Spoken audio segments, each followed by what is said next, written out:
After logging in the KPay POS app, the screen will automatically navigate to the sale page. Enter the transaction amount on the sale page, then tap Confirm. Then select QR code as the payment method. Once you enter the page, select the desired QR code payment method, and the payment code will appear. Alternatively, you can scan the customer's QR code to accept payment. Select QR code as the payment method. Then tap Scan the customer's payment code and then scan the customer's QR code.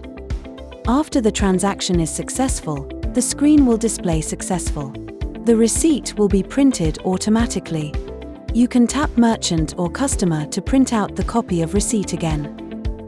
If you encounter any issues while using the product, feel free to contact us. Our customer service team will assist you in resolving any difficulties as soon as possible.